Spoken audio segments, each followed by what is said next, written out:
Um, where do we leave off? Oh, we left the mamish like in the. One second. What's today's daf? Pay dalit. Pay. We left off the Gemara. Pay Gemara base. We did the Mishnah. We didn't do the Gemara. Oh, yesterday we left those two lines.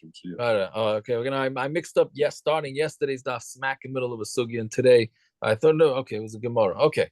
So anyway, we get into mamish kinyonim again for the next bunch of blat, and starting we get a little bit of bamatzia and a little bit of kiddushin, a shtickle chazara of kinyonim, right?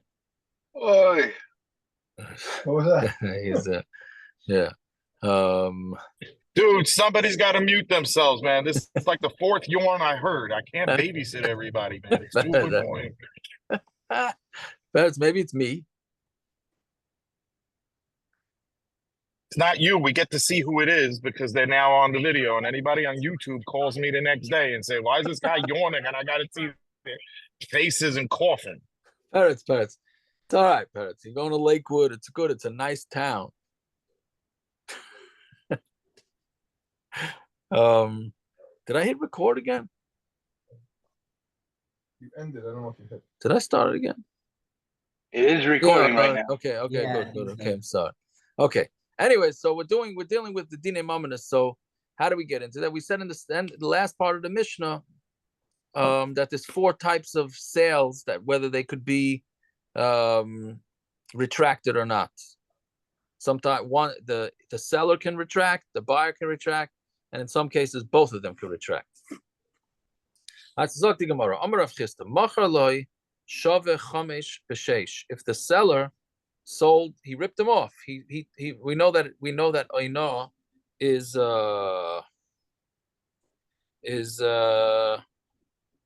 also, right? So it's a whole question. Does it mevatel? Can the guy back out? Does he just get does he just get paid back the difference? Whatever it is, but if a guy sold something that was worth 5 and he sold it for 6,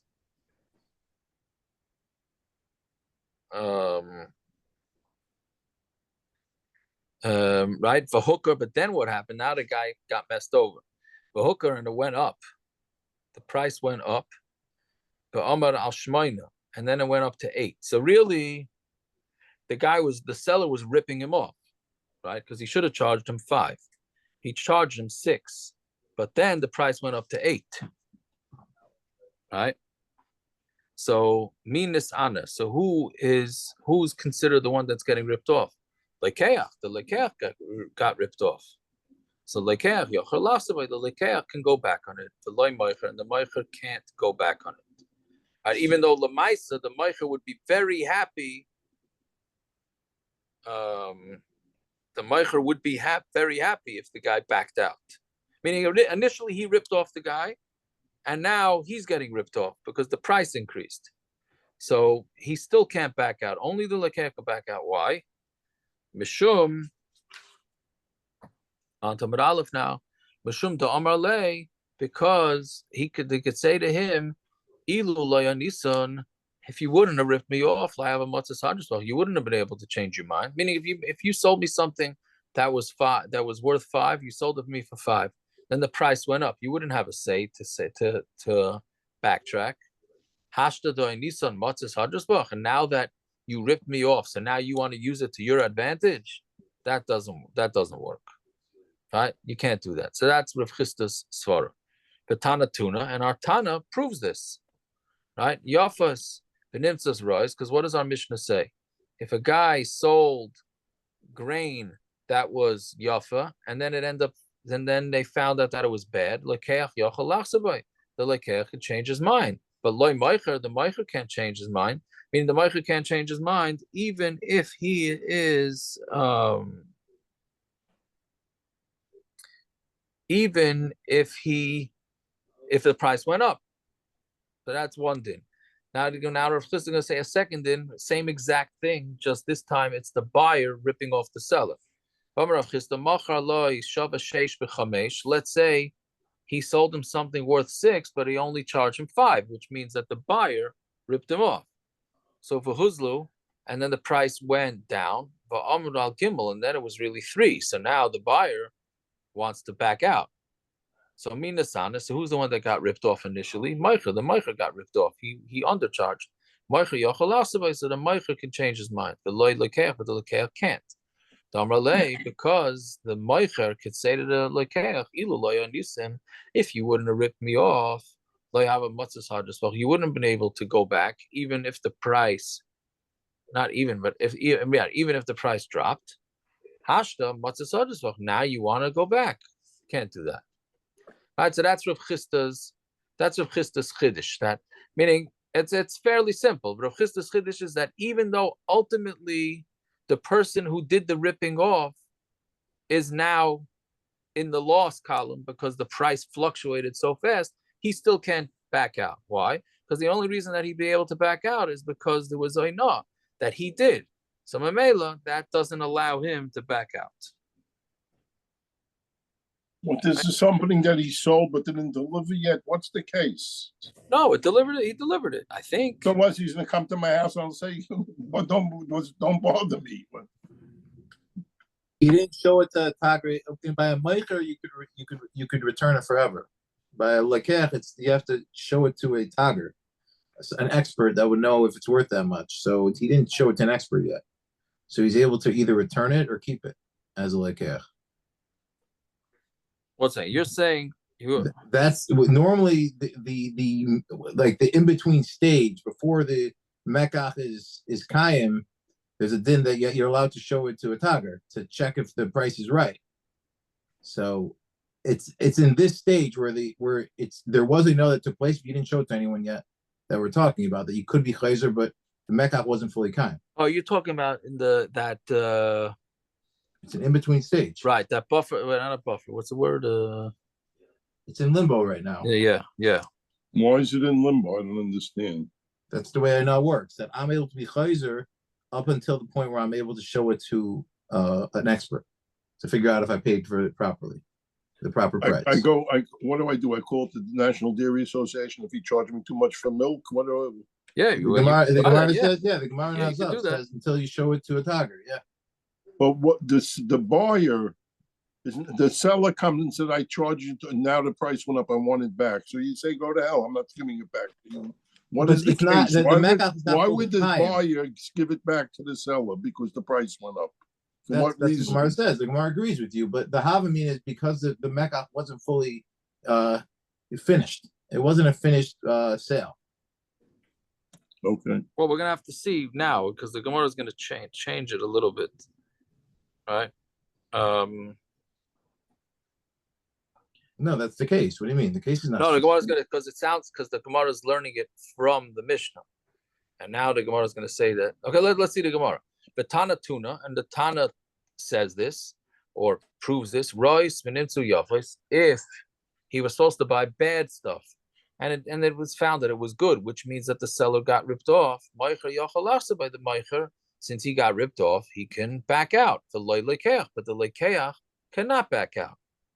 Even in all situations, if there was a situation where the lekeach could back out, the Mishnah would have said so. Right? Fine. So the Gemara says, "My kamashmal and masnisin." He was Rav Chisda teaching us. You just said that the Mishnah teaches it. Okay, so if the Mishnah teaches it, so why are you saying this? It's not a Yechidish, right? My commercial masnizini, it's a Mishnah. I mean, Rav Chisda said over this din that if the price fluctuates even more, you still can't back out, right? And he said we learn it from the Mishnah. Okay, so then it's the Mishnah. So the answer is even masnizin. There's major girsa issues here, right? Even masnizin, if you look, you never saw. I mean, never saw, but look how long the Bach is with his girsa, how he changes it, which seems like that's the Rashbam's girsa too, right? Our girsa is like Toisus. Even masnizin havamina dilma the Rav Chisda tavayu matzi hadru. Maybe if you just learned on Mishnah, you would have thought that both of them can back out, right? Umasnisin, we'll just go with this girsa. Masnisin from our Gemara, masnisin and our Mishnah. What would be the chiddush in the Mishnah then? The lekeach yachal lachsavoy, that the lekeach can back out when the Lekech could still back out when his grain ended up not being worth what it was supposed to be. Okay, so what's the chiddush? Of course, he said he's buying good grain. He paid top price for it. Then it came out that it was bad grain. So what's the chiddush of the Mishnah? Of course he could back out. No, so the Mishnah said no. I would have thought Mishum Dechsiv, because it says in the pasuk in Mishlei, Ra Yomer HaKoina. The Koina says it's bad. Meaning what this means is, the way Taisa says it, is that anytime you have a negotiation, except when I'm negotiating, I don't do these things because I'm just a wimp. But when you're negotiating for things, and the seller says, the seller exaggerates the price up. He says, "Oh, it's a gewaldige thing," and the buyer exaggerates it down. So what the Gemara is saying is that the seller could say, "Yeah, I told him it's great," but everybody knows that a seller's full of baloney. You have to discount something that the seller says. So really, I told him that it was the top fruits and vegetables, and it was not the top. It was close to the top. Actually, it's Shloshim Yom Koydem L'Chag, right? Esrig, right? This is Aleph, and Aleph this, and Aleph that. Meanwhile, your Aleph is really just an Aleph, and your Aleph is really a Beis, and the Beis is a Gimel, or whatever it is, right? So, or it's, I don't even think they have, right? It's all Alephs. It's Aleph. And we'll see this year what they come up with, right? So the same thing. So yeah, sure. There's nothing on that Esrig. Right. Yeah. So meaning you understand that the seller is going to exaggerate. So the seller says, "Okay, what you want to back out because it wasn't exactly as good as the way I described it. So what? I mean, you understood that. So Kamash Malan, no, you still can back out because the bottom line is the man has to keep his word, even if he was expected to exaggerate." So Mice is not Tana Tuna then. What? Then his Mishnah is not right at the end of the day. At the end of the day, the Mishnah is not a raya, exactly. So it's a funny way. The Gemara normally would say, like I could bring a proof from here, Tashma, like this, like his din. The Gemara seems to imply that it is a raya from the Mishnah, but Tana Tuna seems like this is a raya. Is the Gemara chayzer like? Tana Tuna seems like it's a statement. It's saying like this is our Mishnah is a proof to it. What? The Gemara's mashma is a proof that our Mishnah is teaching that.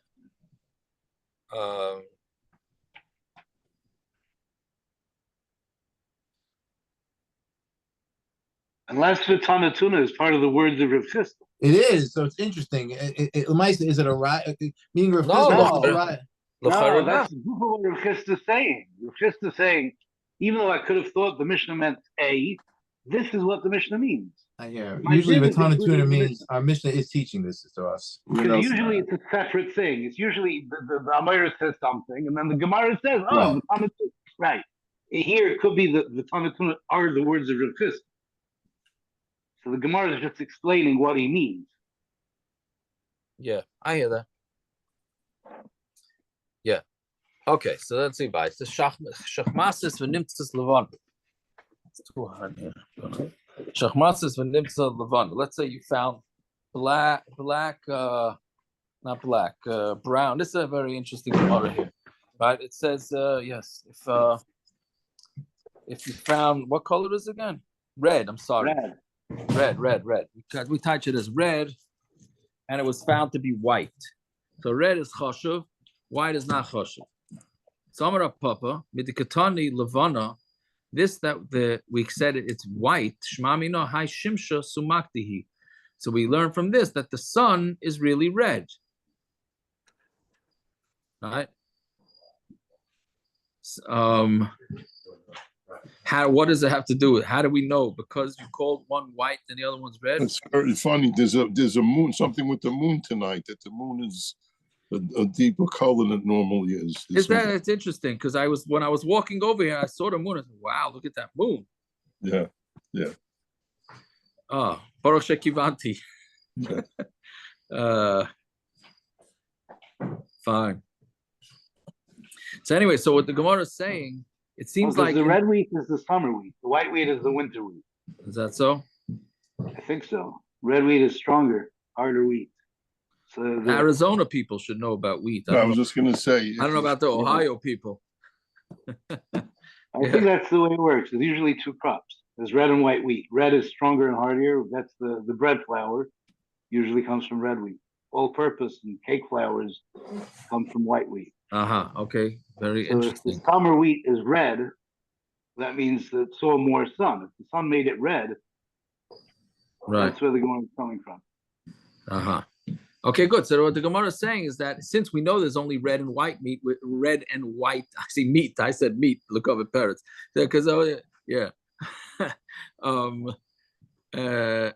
since we now know that wheat is red and white, so that means if you're calling one white, so that means the other one has to be red, which means that the sun is red. Teda.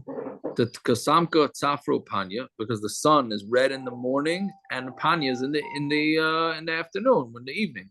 So how come the sun doesn't look red a whole day? Nuhurin hu delay. That's our sight is not clear. Our sight is no good, right? So that's. I thought you were going to go with Shleishmi and Kaitim L'chag on Panya. I'm going to. I'm going to right now, but I didn't think of it. I didn't think of it till I started reading the Gemara. Meaning, the question is, when you're looking at an esrig, should you look? I don't know. This is what you were going with, as you were saying. You went outside. I saw you go outside a few times. Saying what our esrogim, so it has to be niralai, and everybody's busy with niralai. Why are you looking through a magnifying glass? So some say, usually the far right wing people say that our eyesight is no longer what it was, so therefore we do have to look through a magnifying glass nowadays. Right? So you have a Gemara that's, our eyesight was already going schwach in the Gemara's times. Okay. So then, but now bottom line is that we're saying that the sun is red. Okay, Meisvei. I think you're going to go with Upanya, the end of the day. Like by Yom Kippur, by Ne'ilah, whether it's Upanayim or Upanayim. No. I was going no. That's less than Shloshim Yom Kodem L'Chag. But Lam Lamaisa, we Yaitza twice tonight in the daf with the Shloshim Yom Kodem L'Chag. Anyway, so Meisvei, Umareo Omek Min Ha'or. It says by Tzaras that the Mara of the Tzaras is deeper than the skin. Kamara Chama Muka Min Hatzel. It looks like the sun, but deeper than the shade. V'hasam lavanhu, and there it's white. So then it sounds like the sun is white, not red. And we thought, if you're saying that there's white wheat and red wheat, and we already discussed white wheat, so it must be that the other one is red, and that's what the sun is. And I would say, no, maybe the sun is really white. So Gemara says, Kamaracham like Kamaracham. It's like the sun, and it's not like the sun. Kamarachama damuka menatzel, because it's deeper than shade. Like Kamarachama diilu hasam lavan.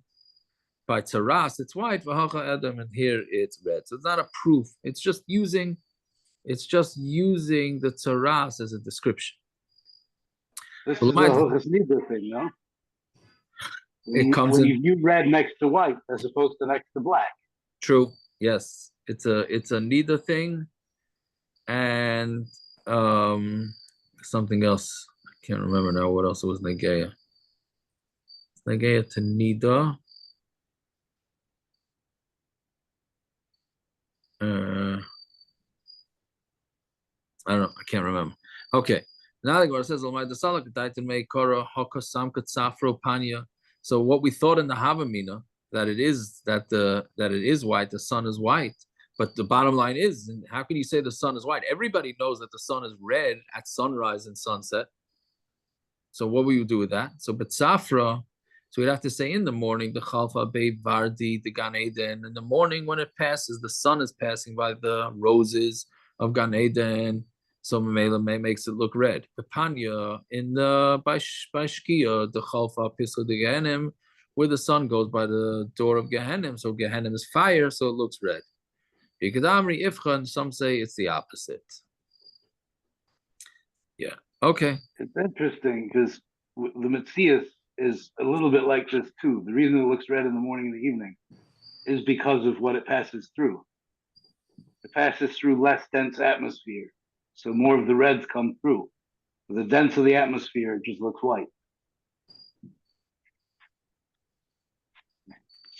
What do you mean, for the sun? Yeah. The reason it looks different, the color changes, is because of the angle that it's shining. Because of the angle that it's hitting us, it's hitting less dense atmosphere in the morning and evening, more dense in the middle of the day. Okay, I mean, isn't that with the moon colors also? They say that it's really the. Yeah, and the size of the moon. Sometimes it looks huge, more because of the angle. Not because the moon is all of a sudden 10,000 miles closer one night than it was the night before. Right. Okay, so let's see weiter. So I don't know whether Gemara gets involved with this with this whole sugi, whether it's red or not. But okay, fine. Then we say yayin v'nimtza chaymitz shneim yichal lasman. Let's say it's yayin and chaymitz. Then it's two different. It's two different things. Meaning, if a guy thought he's buying yayin and it ends up being vinegar, so he can back out. And if then the opposite. So Mastis and Rebbe, let's say our mission is going according to Rebbe, like Rabbanan, not the Rabbanan, to Tanya. We learned the Rabbi on top of base now. Yayin b'chaymitz min echadu. Yayin and chaymitz is one min. Right? Rabbi Yomi shnei min, and Rebbe says it's two minim. This is Nageya to Chumas and Maisis. In Chumas and Maisis, you're only allowed to take off from equal things. Right? So if you say, now vinegar comes from wine. So the question is, are they two separate entities or not? If it's one separate entity, you could take off Chumas and Maisis from one on the other. Right? But if it's not, then you can't. So that the Gemara is trying to think. So then our mission is Rebbe, not the Rabbanan. So Gemara answers, second line down, afilu tema Rabbanan. We could say, no, our mission is even the Rabbanan. I can't like pligi Rabbanan to the Rebbe. The Chachamim don't disagree with Rebbe. Alinian Meiser or Truma. That's by Meiser and Truma. Could Rav Elazar, could Rav Eloi, like Rav Eloi. The Amar Rav Eloi. How do you know if you take? Now you have a guy who's a cheap guy. So what he wants to do is, why should he? He has, in every crop there's bad stuff and there's good stuff. So why should he take his good apples, let's say, using an example, and give his good apples, let him give his rotten apples or close to rotten apples as the Trumas and Mises. Like this, he won't take such a loss. So the Gemara says, how do you know that somebody that does that, that he can do this? The pasuk says, you will not get a chet if you separate the fatty stuff from it. Meaning, you're not going to get a chet if you use your good fruits as the Trumas and Mises, the Gehanim and the Levim. So, Kadosh Nesias Chet Lama. Right? So if it says it, let's say it wouldn't be Kaddish, meaning let's say it wouldn't work. Meaning the pasuk says you're not getting a chet if you give your good fruits, fine. Mashma, right? Then that it works all the way around. Right? It still works. It's just you will get a chet if you do it bad, right? It says you're not getting a chet if you give your good stuff. That means you are getting a chet if you do your bad stuff, which means you're only getting a chet if it's considered Trumas and Mises. If it's not considered Trumas and Mises, it's not a chet. You didn't do anything, right? So you see from the pasuk that it's definitely effective. It's just you're not getting the Tzaddik of the Year award, not even close, right? Can't I jump that the chet would be eating tavel? I don't know. Maybe you can. I don't know, but the Gemara is certainly not learning it that way. What do you mean? It means if it doesn't work, so the Gemara is really asking, what would the chet be if it's not chal? The chet is he thought he took truma, he gave it to the kohen, it didn't work, so he has tevel here. He's eating tevel now. That's a chet. No, but that's pasha. What do you need this pasha to tell that to you? Fine. No. Right, yeah, I think that's right. Meaning the pasuk is telling you some halacha. We already know that there's halacha that you're not allowed to eat tavel. So must be telling you some other din, I guess.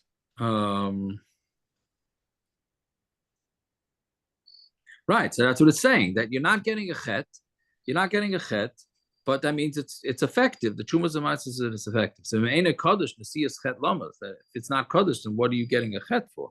So you see that if you take truma from bad on good, your truma is a truma.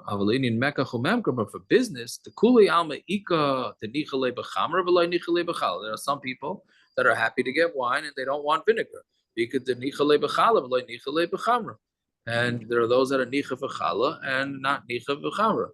Right? You know, everybody's gone through this. You get a list from your mother, from your wife to go to the grocery store. You come back with wine vinegar instead of grain vinegar or this and that. You head it right back out. You are headed right back out. So you can't, therefore, everybody, but pre-Instacart days.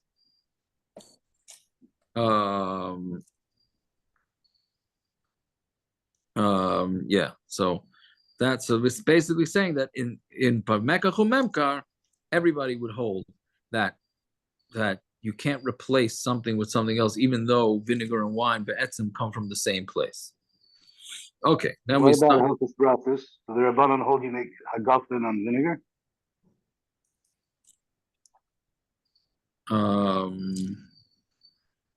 I don't think so. There's another. If a Hilchos Brachos, no, it's that the bracha changes, right? I don't know if you make a bracha on vinegar straight. Do you make a bracha on vinegar at all? Shalko, yeah. You do? Can you even? Is it even edible? Yeah, most vinegars are edible at some point. Like straight up. Okay. Sidney Teichman all of a sudden used to drink vinegar. Is that so? Yeah, he would drink it. Isn't it one of the Gemaras of Refuah and Shabbos? Yeah, but refuah not necessarily mean that you're gonna. No, but it's Yeah. mutter. It's on that last Mishnah there. Cheshish Bashina, I think. Cheshish Begoynai. Yeah, Mishnah Shabbos, yeah. There's something else that it's negeya, the difference between whether it's vinegar or wine. What was it? Yeah, Nesach. Oh, Moide b'miktsas. If it's Mimina Taina. Yeah. Moide b'miktsas has to be the same taina. So if you ask about vinegar or whatever, you're fighting about vinegar and you moide about wine or the opposite. Okay. Yeah, but it depends if it's diluted or not diluted. Vinegar. What depends? If you make a bracha. Is that so? That's what it seems. Interesting. It makes sense. Okay. Zog the Mishnah weiter. A guy is selling pears to his friend. So, and they decided on the price. So, Mashach v'loy modad. If the guy who was buying it did meshicha, which means he pulled it to himself, but they didn't measure it. Kana, he's kained because meshicha is the main kinyan, even though they didn't yet measure out exactly the proper amount. Modad v'loy mashach. If he measured it, but he didn't do mashicha loy kana, then he's not kained because how is he being kained? Measuring is not enough of a kinyan. But if the guy's a smart, don't you need to do a hagbah to do medida? What? Why? Isn't there a hagbah? How do you measure it? You put it on it's sitting on the put table. It something else. You do like that. Right, but you what? That's hagbah. Yeah, but he's the seller's doing the measuring. No. Then what's the chiddush? And a chanami. I think the chiddush is the other case. It's the same. Oh. We have to see because the Gemara is going to add. Okay, the Gemara is going to go through the variables.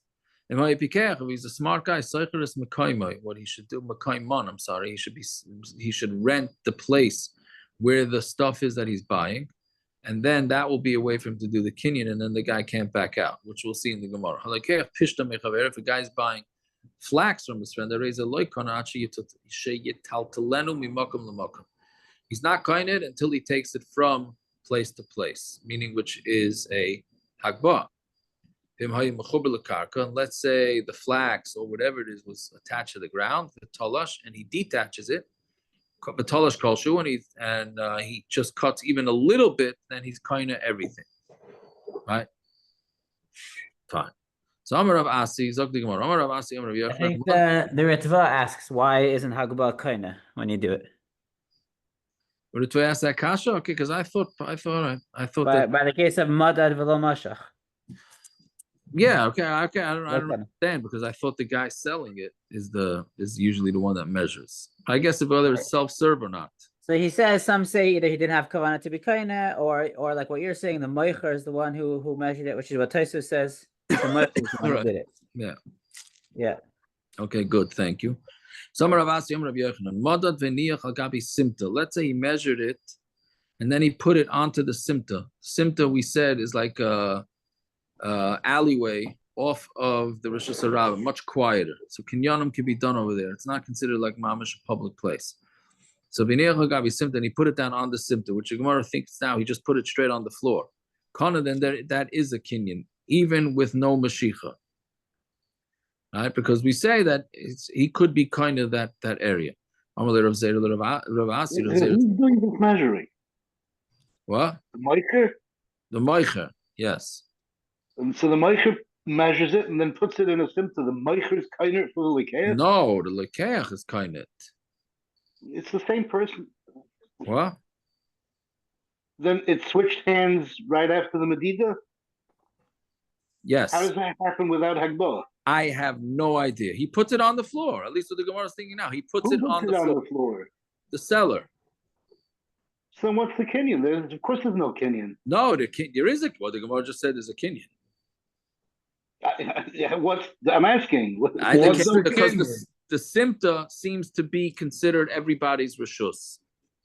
Yeah, but the Lekeach did nothing. The Lekeach didn't touch it.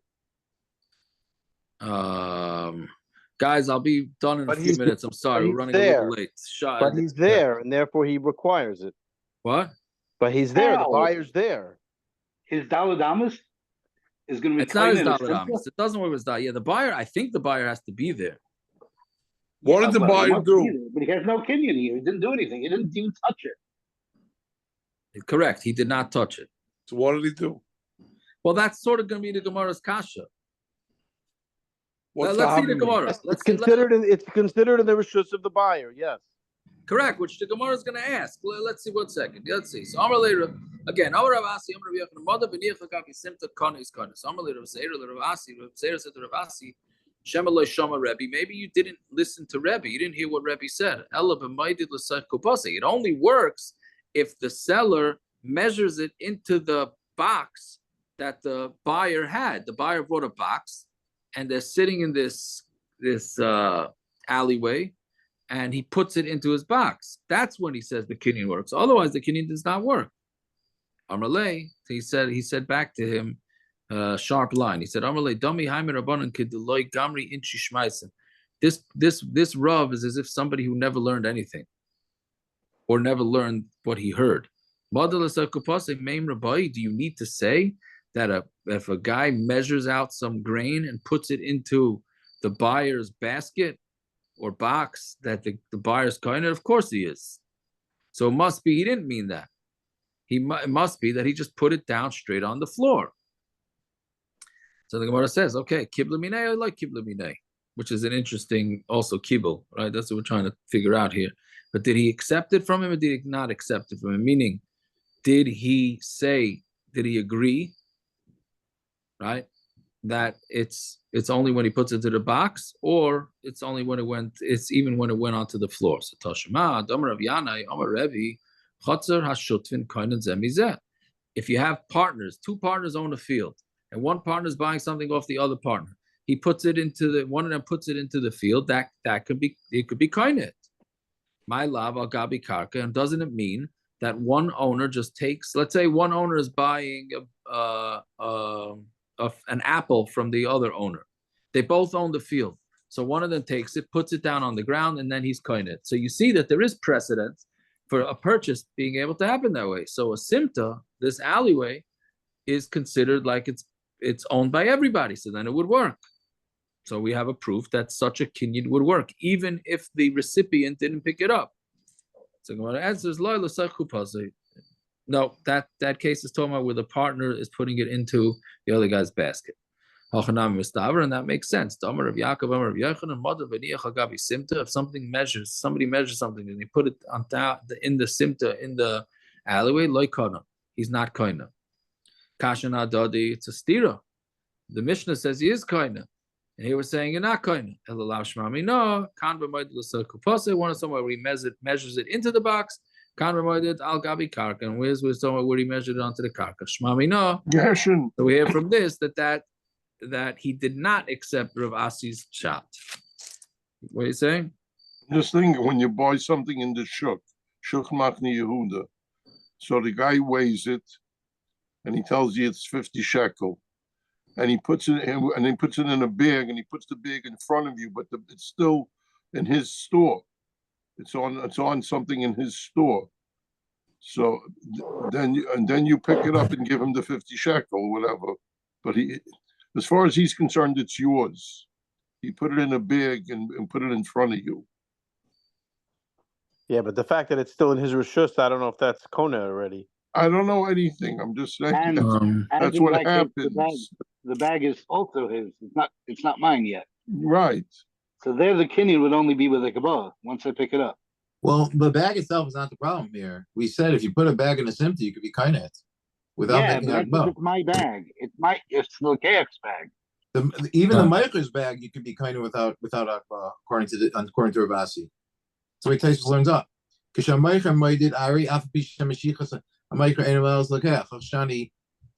without putting into the bag of the lekech, according to Ravasi. If it's where by shutz In a simta. That's Ravasi's shita. That's the chiddush of Ravasi. That even if it's in the Meicher's bag, if it's in his simta, he could be makna to you without doing any hagbah or any mashicha. So what is the kinyan? That's a good question, but that's what he's saying. That is the chiddush of Ravasi. The Ritva asked the question, Gershon, how can it be? Because the Meicher also has the ability to put his thing there. He says a chiddush that the Meicher is able to be the shliach of the lokeach, and it's ki'ilu he put it in the lokech's rishus. It's a huge chiddush. I don't really understand that. Talking about when it's the lokech's kupa. No, he's talking about Ravasi. He's talking about Ravasi's din, which we all had a problem with. How in the world is this kinyan taking place? So Ritva asked the question: how is this work? How is this happening? The Meicher has rishus to be there too. What did he do? Right. So the ritual thing is like Zachin Adam Befanov. Even though he's doing it, he's taking it from one pocket and he put it into the other. That's a shverkai for the. No, so he said even though by Erevin we hold you can't be mezakeh through yourself. For other people over here, it's different because it's a symptom. And they both have rishus to be there. So I see Yaakov is we'll go on for a long time over here. I don't want to. No, I got the other share coming in. I got the other share waiting. So I would have gone to the bottom of the Omid. Should we go to the bottom of the Omid? Okay, let's just go quickly. I'm sorry. Let's go to the bottom. Go to the bottom. I need to know. Go to the there you go. Okay. Anyways, so we don't have a proof. I mean, we basically, he did not give in, and they're still having the disagreement whether the guy acquires it within a box or even not in a box. Okay, so Toshima Modad v'loy mashach, if he measured, but he didn't do mashicha, right? He measured it, but he didn't weight it or whatever it is, but he didn't pull it, loy kana, right? So our Mishnah says he's not. The bocher back out. What if he walks away without picking it up? He walks away now. Who's chayiv now? Who's responsible for the stuff? He walks away. I don't want it now. If he just measured it. He measured it and he put it down on the floor in the simta and No, that's it. It's his. I think it's his. But now the seller didn't. Obviously, he didn't pick it up, and he walks away. I changed my mind.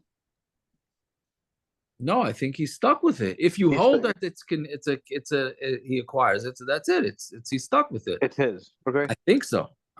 You can't have it both ways. I don't know. You're right. Maybe Doc. It's a good point. Maybe you could have it both ways. With these things, it's very hard to know. Yeah. So anyway, so Toshima mother v'loy mashach loy kana. If he measured and he didn't pull it to him, then he's not kind of my love. But simply was this not talking about in an alleyway off of the Rishus Harabim. Right? So we say loy b'Rishus Harabim. No, it's talking about in the Rishus Harabim. So that's why it didn't work. Okay, ihachi. If that's the case, emeration. Then what about the first case? Right, moshach v'loy modad. If the guy did Mashicha, and he didn't measure it, meaning they came to an agreement what he's going to buy, how much he's going to buy, but they didn't actually weigh it or measure it, but he picked it up anyways. Kana, he's kind. Mashiach Rishus Rav and Mikani. So if you're saying that we're talking about on a public property, can somebody pull something and then be kind in Rishus Rav? And that doesn't work. But Abai and Rava both say Mesira kind of Rishus Rav. You can do in Rishus Rav on a public property. If you want somebody to acquire something, you can hand it to him. That's considered a good kinyan. Or if it's a chatzah that doesn't belong to both of them, Mashicha kaina besimta. But a Mashicha is only kaina in a simta, in the alleyway. Ubechatzah shehi shel shneyan, or in a chatzah that belongs to both of them. But lifting it kind of b'chol. If you lift something up, then you acquire it wherever it is. Bottom line is, what do you see from this? That pulling something does not work in a public property. So if that's the case, how did this guy acquire it if it was never pulled? Because the whole idea of Mashicha is that you're bringing it into your Rishus, so that can't work if it's Rishus Rabbah. Correct. You need to have some sort of power over it. Right. So our answer is my Moshach Nami de Katani Rishus Rabbah L'Simta. What he did is he pulled it from the public property into the alleyway. So then that's considered the alleyway, like we've been saying, is considered everybody. So then that would be considered like his property. So the Gemara asks, but the word is safe. The guy is smart. He's smart and he wants to make sure he buys this thing and the seller can't back out. So he'll rent the place where the grain is. And if it's in a public property, Miman Agar, who should he rent it from? So meaning it's public property. Who's he renting it from? So the answer is if it's in the owner, if the fruit or the vegetables or the grain, whatever he's buying, is in the property of the owner, so then if he's a smart guy, he'll tell the seller, by the way, I want to rent the place where the fruit are, where the grain is. And if he does, then it'll be his, and then the guy can't back out. Okay, this is going to be continued in tomorrow's daf Be'ez Hashem on the bottom line. Okay, we'll stop over there. The rent it's a simta or not? What? No, it's not a simta. It's his private property. It's the seller's private property. Well, so Is it tomorrow the normal time or like today?